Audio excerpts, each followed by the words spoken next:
Hello YouTube, Captain Mac here, and welcome back to the life of a virtual airline pilot. Today we are going to be continuing our Mac Air Boeing 737 USA tour. Last time we flew into KBGD, or Great Bend, and today we're going to be flying out of here to KBFF, which is in Nebraska, but I forgot the name of the airport. I'll ask you to bear with me a little bit on this flight. I'm feeling a little bit under the weather, but I have nothing else to do because I'm sick, and so I thought recording a flight would be a good idea. So hopefully I don't sound too terrible on here, but overall I think it's going to be a good flight either way. So what do you say we hop into the flight deck and get to work? Alright, let's take a look at the flight plan for the day. You'll hear some packs loading in the background. We are running PackX from TFDI, so if you're not familiar with that program, it does add quite a bit of immersion, and the settings are pretty extensive. You can do quite a bit with it to change it to what works for you. So I kind of enjoy it. I'm starting to like it a little more. I've noticed that my passenger satisfaction isn't so great on there, so we'll work on that a little bit, but that's what you hear going on in the background. So this is going to be Mac Air Flight 122 KBGD, which is Great Bend Municipal to Western Nebraska Regional. That's the name of it there. On our 737, that's the wrong tail number. That's my bad. I decided to fly with that lovely Delta livery today. So there you have it. Let's see, our cost index is going to be 85, air distance 337 nautical miles, estimated takeoff weight of 131,000 pounds, landing weight at 125,000 pounds, and zero fuel weight of 118.5. I actually put it at 118.6. Block fuel is going to be, she's starting her announcements back there, block fuel is going to be 12,946. I just put it in even 13,000 in the aircraft. And if we scroll on down here, 149 packs on board. I don't think this aircraft actually holds that many. I just maxed it out on SimBrief, so we're probably a little less than that. Almost 8,500 pounds of cargo. Total payload 34,500 pounds. Alrighty folks, welcome to the flight deck here. You can hear PackX working in the background. If you're not familiar, PackX is a program from TFDI. It adds some immersion, quite a bit of immersion actually, with interaction with passengers, if passengers have issues back there and so on, and then interaction with some flight attendants and stuff like that. And it's really a great little program. Just so you know, TFDI is not paying me to say that or anything. I'm not getting paid to endorse their product. I just think it's a pretty good little product, along with everything else that TFDI puts out. I've never had anything from them that I didn't really like, so kudos to those guys over there. But that's the noise you hear going on in the background. Now we've got pretty much everything set up for our flight here. I just want to run through some of our checklists really quick so that you guys can see that we're all set up. So we haven't started the APU yet, but on our cockpit acceptance, the park and brake needs to be set. For those of you who are unawares, there was an update that requires, in order to set the parking brake, you have to press the brakes and then click on it to set it, which is far more realistic. Now I will say this, as of the recording of this video, the 737-600 from PMDG has been released, and there was this big to-do about when that came out. It was going to have an EFB, and that EFB would also be included in an update for the 700 model.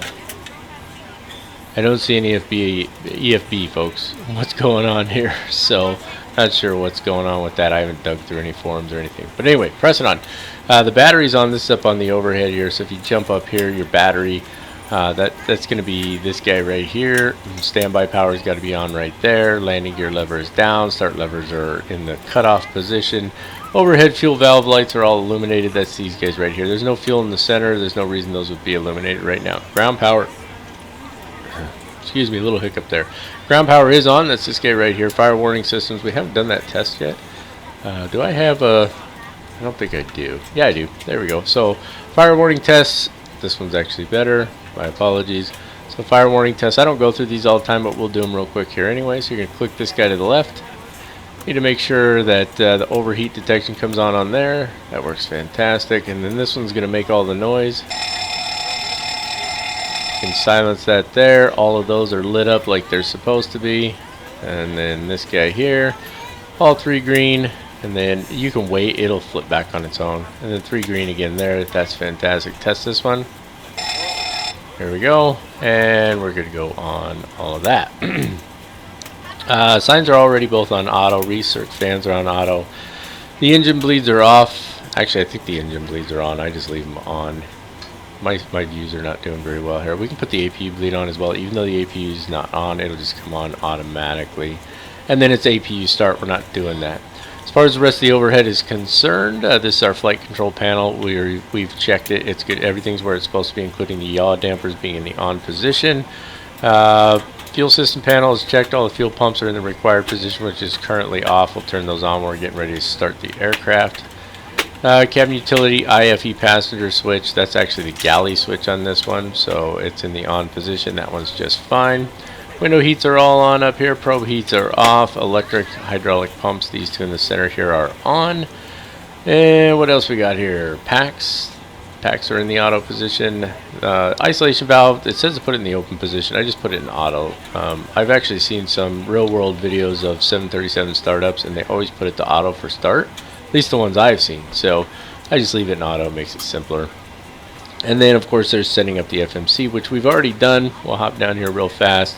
And you can see that for takeoff, we're going to be flaps 15, 117, 120, and 128 on our V speeds. The cabin door is now closed. We ask that you make sure that all devices are in airplane mode and your already she's making her announcements in the back. She just let me know in the headset that we're ready to go. Let's go down here and make sure everything's, but actually, let's jump up here. It takes just a minute for the APU to come on, so click it twice to start it. Go and get the fuel pumps all on. We're going to need those in a minute anyway.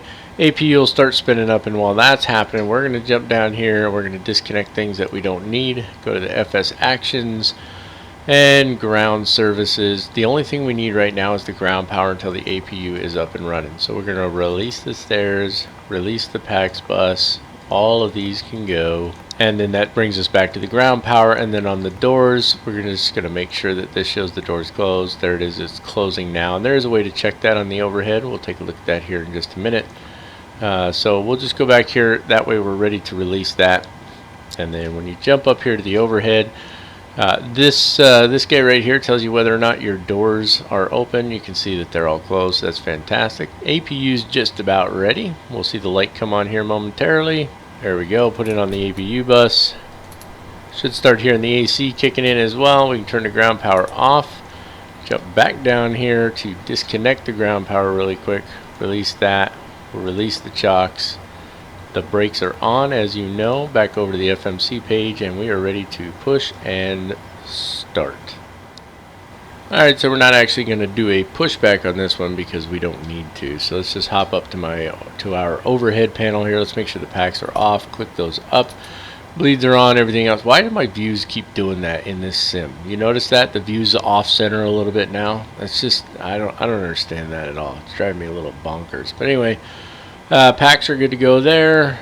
We are on, we're going to use the right igniter or the right ignition there. We're going to start with engine number 2, roll that over here to ground, and then jump down here where we can see. Actually, I think I like this view better. So we're going to be looking for 25 on the N2. That's this guy down here. There's 13, 15. And we're just waiting for it to get to 25, and then we'll go ahead and introduce the fuel down here. And there's 25 right there. Perfect timing, if you ask me. So we're going to go ahead and let the engine start up here, and we'll be back on the go.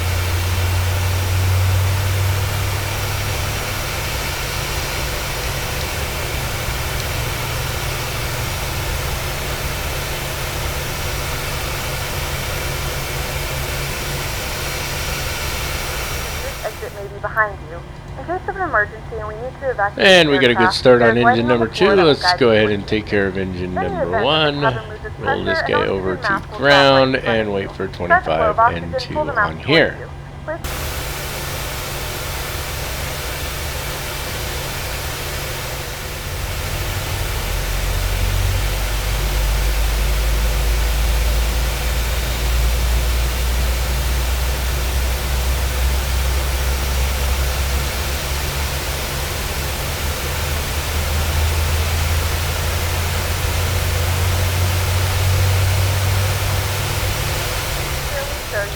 Items.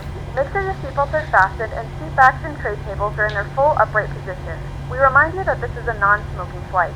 Tampering with, disabling, or destroying the smoke detectors located in the Alright, after laboratory start is flows and prohibited by checklist, law. All of please. this Let's get the engine. information See, it's and off more center can be found again. I on the don't get it. safety card located in the Get seat the back in engine front of you. generators on, We 1 suggest using and this 2. let us Get the know if packs you have on any the questions. auto here. Thank you for flying with And us, we engine hope bleeds you can enjoy stay your on. flight. APU can go off. That's this guy here. APU bleed can go off. I don't get what's up with the views doing that. They do it to me all the time. There's the probe heats coming on right there.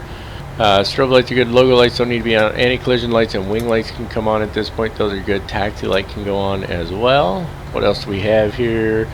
Master caution. We need to check that. Well, master caution light needs to be off. We need to check the recall. That's what I meant by that. We do have our taxi clearance. We need to set our flaps. It's going to be flaps 15. So there's one. Alright, it seems like it's somewhat centered up. So that's flaps set to 15. We're going to go ahead and arm the auto throttle right now because I forget all the time. And we haven't set our trim yet. So trim is supposed to be at 4.91. And we'll just roll this bad boy up. Yeah, shy of 5. That should be good there. And we are ready to start taxiing. So let's go ahead and get those parking brakes off. They release just by pushing them. Little thrust coming in. And away we go. So I didn't do a taxi brief on this because the taxi is as simple as it gets. We're going to taxi back the other direction, the direction that we just came from. I'm trying to get my other program to pop up on the other side here. So we're going to be taking runway 17 for our departure. That is the direction we're pointed right now. So we just need to back taxi over here and get her holding short of the runway, and then we'll come back on here and we'll be ready to take off.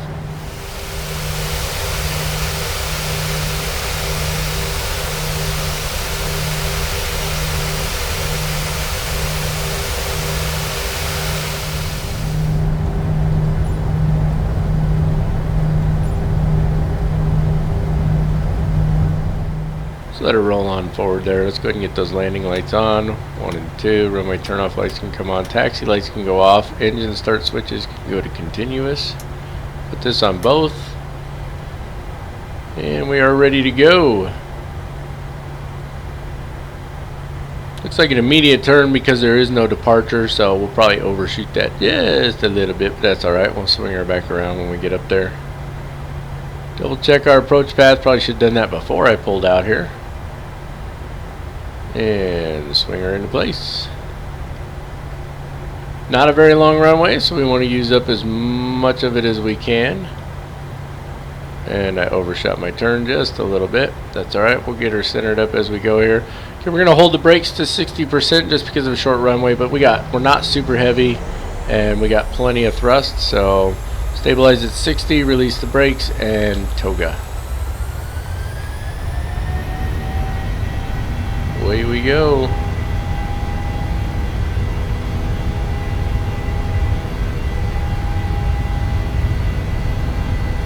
It's 80 knots. Coming up on V1 and rotate. Oh yeah, we had plenty of runway. V1, rotate. Oh yeah, stay over there. Okay, so just pull her 10 degrees nose up here. And then start following that flight director. Gear coming up. Actually, we might make that turn, no problem.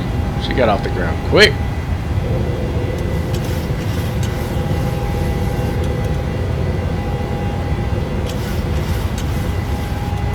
She wants to climb, that's for sure. There's our turn, starting, well, not quite, I guess.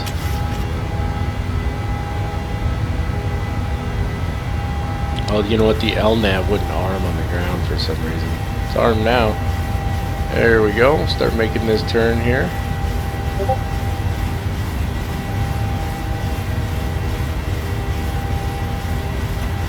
can go all the way up to flaps 5 now. A little more nose up trim so I'm not fighting it around the corner here. There's flaps 5. We can go up to flaps 1 now. Nice tight turn there. There's flaps 2. There's flaps 1. And flaps up. I know, we're just on the edge of the flight director there. We're fine though. It's gonna start straightening out here in a second anyway. There we go. It's gonna bring the autopilots on as we're rolling out here. Okay, it wants us to keep going left, or right I mean, but we're not gonna do that. There we go. Alright, autopilot's coming on. There we go, track IR coming off. Don't nosedive on me now. Let's take a look at our after takeoff checklist and procedures. We're only at 6,000 feet. We got a ways to go before we hit transition altitude. A few thousand feet before we need to turn the landing lights off. But the gear is up. We can put that handle in the locked position there. We can put the auto brakes off right now. And what else we got here? That's pretty much it for our after takeoff, except when we get above 10,000 feet. So that means it is time, once again, ladies and gentlemen, for some of that obligatory elevator music.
Alrighty folks, as you can see we're just cruising along here. We're going to pull over our Sim Toolkit Pro and our Navigraph charts, and we're going to make sure that we have a good look at this approach. It's not too difficult. It's going to be the RNAV runway 5 approach today. There is no arrival into this airfield.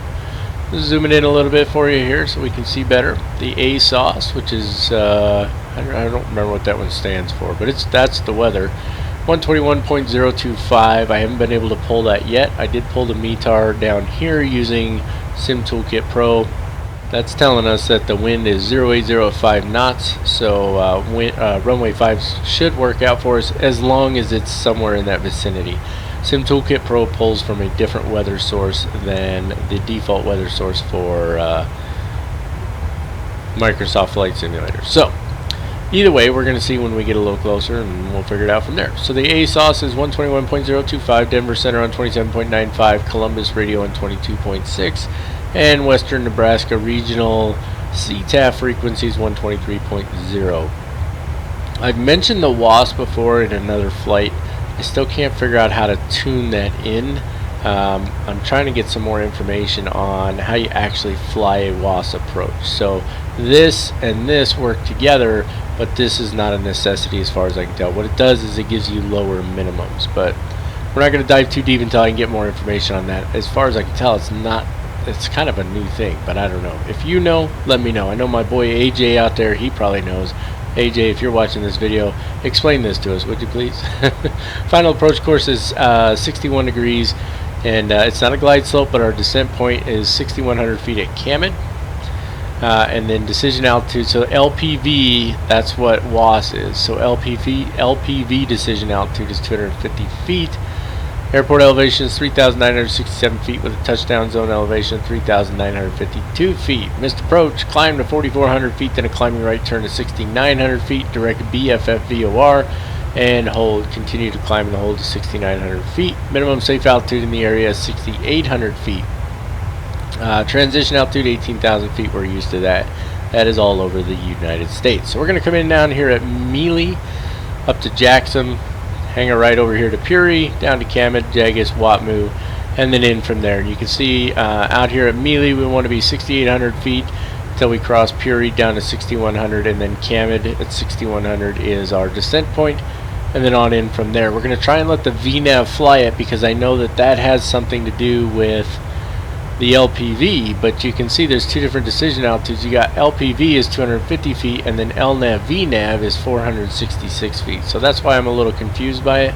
So we're going to see how that works out. And again, if somebody knows and can explain it, let me know. Otherwise, I'll keep researching until I get it figured out. So that's our approach briefing. Let's get this out of the way now. And let's just take a look at getting set up for our descent. We got a ways to go, 77 nautical miles. I've got almost everything. I couldn't talk there. Almost everything set up in here. If you go to our departure arrival page, you can see that we selected the RNAV 05 approach. It doesn't give you an option for like selecting an LPV approach, but you have the VDM, and I'm not sure what the VDM is, and I'm just double checking my charts over here. Yeah, that's just the VOR DME. That's what I thought it was. It's a VOR DME approach. That's not an LPV approach either. So I'm still not entirely sure on the LPV thing. But that's going to be our approach for this one. You check your legs page, make sure that your altitudes are set where you want. I've noticed the FMC really likes to put an adder above at a lot of these. So for example, at Puri, if we really want to make sure we're a hard altitude of 6,800 at Puri, just go /6800 and put it in there, and that gets rid of that adder above. And that makes it a hard altitude, and that sometimes will adjust your top of descent just a little bit as well. So something to keep in mind there. We can go ahead at this point. We'll start scrolling this bad boy down here, and 6,100 feet is going to work out nicely for us. That should take us right up to Kamut, and the VNAV should control that nicely. So we're pretty much set up for the approach, or for the descent here, not for the approach quite yet. We've got 8,000 feet of runway to work with, so we're not going to need a lot of auto brakes. I'm going to put it auto brakes too. We're set up for the descent. Once we get down there and we're ready to fly the approach, I'll come back on and we'll get her done. Alright folks, as you can see, we're just dropping below 10,000 feet here. Landing lights are already on. Engine start switches are set to continuous. This is our approach checklist, by the way. Nav radios, we don't need to set those. Auto brake is set. Auto spoilers are armed. And we're good to go. So we're going to start dropping some flaps in here. So there's flaps 1 coming in right now. You see we're making that turn at Jackson here in just 6.5 nautical miles. So we just want to start getting her configured so that as we turn over there at Puri, we're ready to go. 6 miles from Jackson to Puri, so we get a little room to work in there as well, so we don't need to crank out the flaps or anything like that. We don't want to fly it too terribly slow, but we don't want to fly it too fast either. So I'll do my usual. I'll either fast forward or I'll chat a little. Alright folks, as you can see we're about to make that turn here at PRE. Let's get to a proper view. That is not it. It doesn't want to go now. That's going to have to be good enough. Let's go ahead and drop that landing gear, bring out flaps 10. Need to rearm the spoilers. I had to use the speed brakes a little bit. Not a big deal.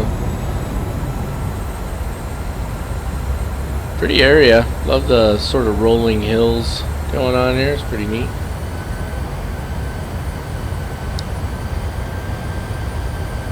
Alright, looking pretty good. So 6100 is what we're set at right now. We can go ahead and bring this down a little bit more. Runway elevation is 3967. So we'll bring this all the way down. So that's what I'm trying to figure out is like, is that what it means to fly an LPV approach? That I let the VNAV take it all the way down, or what? Not entirely sure on that. Flaps 15 coming in. So we're going to be looking for flaps 30 and 132, so 137 on the approach speed there. So we set the aircraft set a little bit. We're set at flaps 15 as you can see. Here's flaps 25 coming in.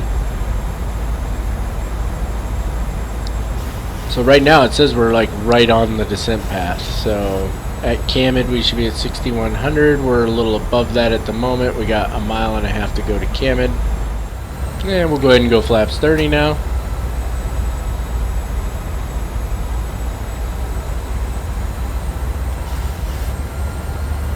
.137 on the speed looks good. Wind's getting a little squirrely here. So I checked the weather and it said the wind is 0. What I see over here, I gotta look over here. 098 at 9. That's what the wind's supposed to be. So see how that plays out. Alright, I'm gonna take over the throttles here. Trying to get down to 137. We'll take the aircraft as soon as I have a good visual on the runway. With the sun in my eyes, it's a little bit hard to see.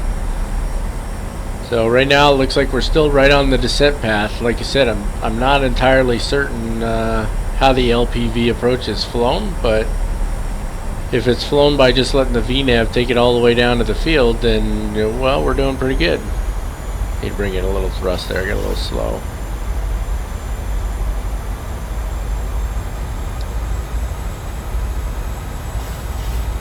So let that creep back up to 137. We're doing just fine. I think I have the runway in sight. Yeah, right here's the runway. But the wind is really weird right now. It's completely the opposite direction. I'm assuming it's going to swirl around though.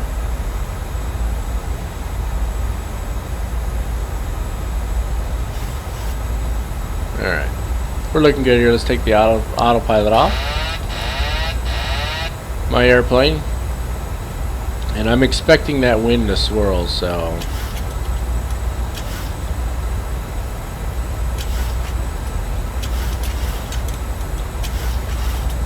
that's just me messing with the trim a little bit. I want to descend just a little bit quicker. 1,000.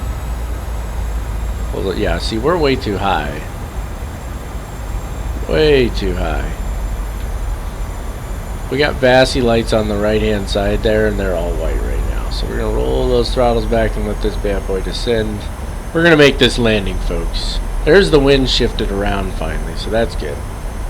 So I'm just rolling those throttles back. We're just fine. Oh yeah, we're going to get right on the glide slope here. It's going to look pretty. 400. 300. Well, maybe a little high still. Listen to the rest of the call outs. 100. 50. 40. 30. 20. 10. Oh, that was smooth as silk, guys. It really was, believe it or not. Oh, I'm trying to look at my reverse thrusters there, make sure they're coming in. Yeah, it was squirrely all over the place, but that was actually a really good landing.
can't flip your reverse thrusters off while your thrust is still at max there, Captain Mac. Doesn't work very well.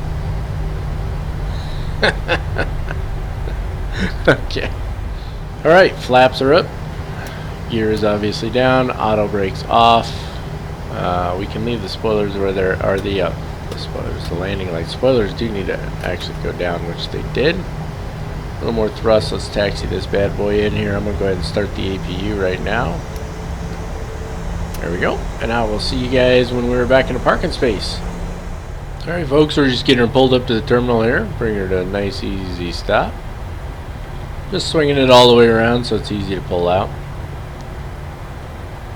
Make sure we're not in anybody's way here. There we go. Nice gentle stop. Get those parking brakes on. Fantastic.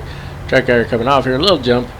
Not sure what's going on with my cameras, but there we have them. So jump up top here. Let's make sure we're on the APU bus now. And let's get that APU bleed on as well. Probe heat can go off. We'll get the rest of that here in just a minute. Jump back down here. And we can turn the engines off. They'll probably start deboarding even without us having anything over there. Let's see. Ground services. We need a GPU cart.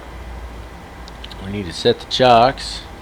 And then we need engines inhibit. The engines are off, people. The engines are off. Give me a break here. Alright, that took its sweet time. Let's get the stairs over here. We're going to need a passenger bus as well. Let's get all the loaders out there. I think passenger bus was back here on this one, right? Yep. Request passenger bus, even though the terminal's right there, just in case. That takes care of all that. We should have turned the flight directors off. We didn't do that. Let's take a look at our shutdown and secure checklist. The brakes are on. Start levers are cut off. We need to go up here and turn on the ground power now. Maybe. Still no ground power? How long does it take for that GPU card to connect? Guess we're going to let it run on the APU for a little while, huh? Alright, probe heat is off. We can get the window heat off for now. We don't need it on while we're just sitting here anyway. Fuel pumps can all go off. Off, off, off. Which one are you supposed to leave on? Anti-collision, I think, is the one on this one. You leave it on when you have the APU running. Not sure what's going on with the GPU. Still not connecting. Not that big of a deal. Window heat is off. Probe heat is off. Electric hydraulics are off. Did I turn them off? Nope, didn't turn them off. These two got to go off here. And what else? We're not going to shut it all the way down, so the battery's going to stay on. Ground power is not even connected yet. That's fine, and that means that's going to wrap it up for this one, ladies and gentlemen. Let me bring the 8 cars over here real quick. Whoop, there it is. Let's go ahead and finish the flight. File the pilot report, or PIREP. It has been filed. Resets, fantastic. There we go, and then we can bring Pack X over here too. And I think we can end the flight with Pack X now, right? Slightly ahead of schedule, looking good. What was our overall here? Flight time was 53 minutes. Satisfied, 84% overall. There was the landing rate, minus 219. That's pretty smooth. So, and that's it. So we'll close that out. And we'll close that out. And that wraps everything up for this one, folks. I hope you enjoyed it. It was a short little flight. It was a nice little hop. I had a good time with it, and I'm looking forward to continuing this series. I like flying into these different little airports. You know, it's just a good time. It's a lot of fun flying into places you probably wouldn't normally fly into. If you enjoyed the video and you think that I've earned it, please do give me a subscribe. Click on the little button down there, and give the video a thumbs up. If you didn't like the video, of course, you can give it a thumbs down, but that might hurt my feelings a little bit. Give the video a thumbs up if you would, please. It does help with the algorithm for YouTube searches. Makes it show up higher up in the queue. That's it. That's all, and no more, ladies and gentlemen. Until next time, as always, keep the blue side up, unless otherwise instructed by ATC. God bless you all, and have an absolutely wonderful day.